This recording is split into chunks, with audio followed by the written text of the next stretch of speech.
Charles Blé Goudet, bonjour. Bonjour. Votre entourage annonce que votre retour sera sobre. Or, vous n'avez pas toujours fait dans la sobriété. On se souvient de vos discours enflammés. Est-ce que vous avez changé ?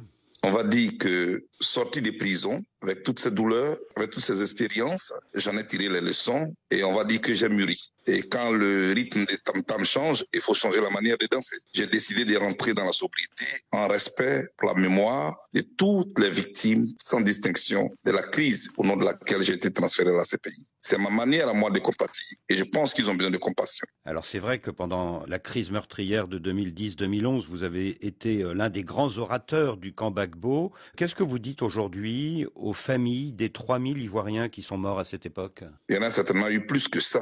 J'ai un message pour non seulement les victimes, mais j'ai un message pour la classe politique et les Ivoiriens aussi, que je vais leur livrer à partir de l'aéroport dès que je vais fouler donc le sol ivoirien. Est-ce que vous avez des regrets par rapport à tout ce que vous avez fait, tout ce que vous avez dit à l'époque ? Écoutez, je suis venu ici, j'ai fait l'objet d'un procès. Aujourd'hui, le plus important, c'est comment nous tournons cette page-là. La Côte d'Ivoire a connu une crise. Le plus important, ce sont les leçons qu'on a tirées, les enseignements qu'on a tirés. Si nous voulons bâtir une communauté de destin, nous allons donc avancer dans le respect de nos différences. Est-ce que j'ai des regrets ? Oui, ce que j'ai fait quand j'avais 28 ans, quand j'avais 30 ans, ce n'est pas ce que je peux faire quand j'ai 50 ans. Je suis maintenant un monsieur, je ne suis plus un jeune homme. Je pense que dans ma posture, dans ma démarche et dans mes propos, je dirais les choses autrement que je les ai dites hier, parce que les besoins ont changé, les mentalités, la situation elle-même. Nous aussi, nous devons changer. Vous avez peut-être été trop impétueux à l'époque ? Oui, j'étais jeune. Et la situation qui était là était une situation de guerre. Il y avait une rébellion. Aujourd'hui, il s'agit de faire en sorte que les institutions puissent marcher et que les Ivoiriens puissent se parler de nouveau en regardant dans la même direction, c'est-à-dire construire la Côte d'Ivoire.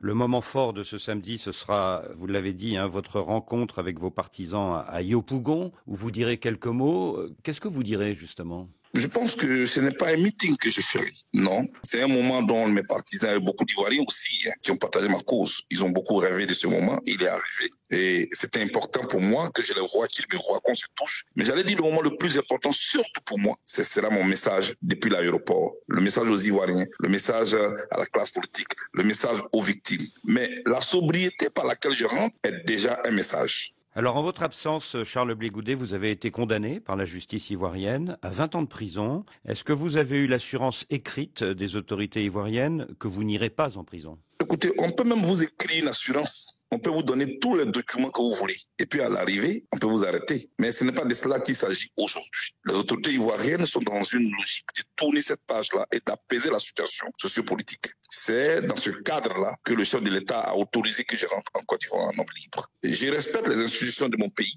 et je suis à la disposition des autorités, mais je crois que en rentrant en Côte d'Ivoire, c'est un pas qui est encore posé. Et cette étape-là, c'est de tourner la page de la crise ivoirienne. C'est dans ce contexte-là que je rentre en Côte d'Ivoire. Oui, donc vous avez un accord tacite des autorités ivoiriennes pour que vous n'alliez pas en prison à votre retour. En tout cas, tel que les choses se passent, et de ce que je sais, il n'est pas question d'emprisonnement. Le président de la République, en me demandant de rentrer en Côte d'Ivoire, n'est pas du tout dans cette logique. D'autres personnalités avant moi sont rentrées et pourtant étaient condamnées à 20 ans. Et ces personnalités jouissent aujourd'hui de leur liberté en Côte d'Ivoire. Et c'est certainement la même chose pour moi. Vous pensez bien sûr à Laurent Gbagbo. Sur le plan juridique, Charles Blé Goudet, est-ce que vous souhaitez une grâce présidentielle ou une amnistie ? Je ne suis pas pressé d'aborder cette question. Le plus important pour le moment, ce n'est pas ma personne. Les Ivoiriens sont morts. Nous allons parler de tout cela et enfin, on parlera de moi. Entre Laurent Gbagbo et vous, Charles Blé Goudet, les relations sont fortes. Vous l'appelez même votre père. Mais aujourd'hui, les liens semblent distendus. Est-ce qu'il est vrai que vous ne vous êtes pas parlé au téléphone depuis plus d'1 an ? Les gens parlent beaucoup des relations entre Laurent Gbagbo et moi. D'autres annoncent même un divorce et un mariage auquel il ne doit pas participer. Je n'ai pas de problème du tout avec le président Laurent Gbagbo. Et on aura l'occasion de se parler. Vous avez dit que je l'appelle père. On ne parle pas des relations avec un père sur des antennes. Monsieur, regardez et écoutez le procès qui a lieu en Guinée. Quand vous avez fini d'écouter M. Toumba, de ce qu'il fait de son ancien patron, et vous mettez cela en parallèle avec la posture de Blé Goudet à la CPI, je pense que les partisans de Laurent Gbagbo devraient simplement me dire merci. Alors justement, ce n'est pas le cas en ce moment, Charles Blé Goudet. Ils ont plutôt tendance à vous considérer, vous parlez de Toumba Diakité, comme un traître depuis que vous avez créé formellement votre parti politique, le COJEP, et que vous avez refusé d'entrer dans celui de Laurent Gbagbo, le PPACI. L'état-major de ce dernier parti affirme que vous êtes un adversaire politique de Laurent Gbagbo. Mais pour moi, tous les partisans du président Laurent Gbagbo, ses collaborateurs et moi, nous avons partagé des douleurs. Les douleurs de la crise, les douleurs de l'exil, les douleurs de la prison. Je ne crois pas qu'un parti politique soit au-dessus de ces moments que nous avons partagés. J'aurai le temps de parler avec eux. Moi, je les considère comme mes frères, je les considère comme mes camarades. La Côte d'Ivoire n'a plus besoin de confrontation. Et je serai présent là où on parlera d'amour. Donc vous n'êtes pas l'adversaire politique de Laurent Gbagbo? Je ne serai jamais l'adversaire politique du président Laurent Gbagbo. Quelqu'un avec qui j'ai tout appris. Quelqu'un avec qui j'ai partagé la douleur de la prison. Oui, mais tout de même, Charles Blé Goudet, il y a la logique de la politique. Vous ne cachez pas votre ambition de devenir un jour président. Laurent Gbagbo semble de plus en plus tenté de revenir, lui aussi, comme président un jour de la Côte d'Ivoire.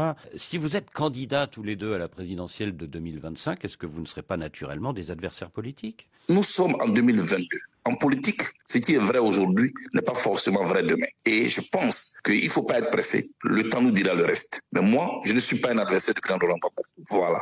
Et c'est pour ça que vous voulez le rencontrer à votre retour pour trouver un modus vivendi entre vous deux? Non, je rencontrerai tout le monde, y compris le président Laurent Gbagbo. Mais lui, vu la particularité de ce que nous avons vécu ensemble et ce que nous avons partagé ensemble, je pense qu'il est important que je le rencontre pour qu'on discute. Mais le plus important pour moi, c'est d'abord de pleurer mes parents que j'ai perdus quand j'étais ici. Mon père est mort derrière moi, mais tous mes frères ont disparu derrière moi. Quand j'aurai fini de tout ce deuil-là, j'aurai l'occasion de parler politique. L'un de vos émissaires a déjà demandé audience pour vous auprès de l'ancien président Laurent Gbagbo. Est-ce qu'un rendez-vous est déjà convenu? Pas encore, tout comme j'ai aussi demandé rendez-vous au président Alassane Ouattara. Il ne faut pas forcer le calendrier des uns des autres, les agendas des uns des autres. Que répondez-vous à ceux qui disent que le président Ouattara favorise votre retour pour affaiblir le camp de Laurent Gbagbo et celui de la gauche ivoirienne?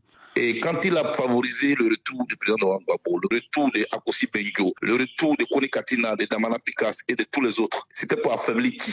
Personne n'a pris son bagage lui-même pour aller en Côte d'Ivoire, mais c'est plutôt en négociant, en discutant avec les autorités en place que tout ce monde-là est rentré en Côte d'Ivoire. Aujourd'hui, c'est mon tour. Pourquoi on veut interpréter ça autrement? Et aujourd'hui, est-ce que c'est votre tour d'être candidat à la prochaine présidentielle? Ne soyez pas pressé, je rentre en Côte d'Ivoire et j'ai un parti politique qui va se réunir et les décisions qui en couleront seront appliquées. Charles Blé Goudet, merci. Rejoignez-nous au COJEP.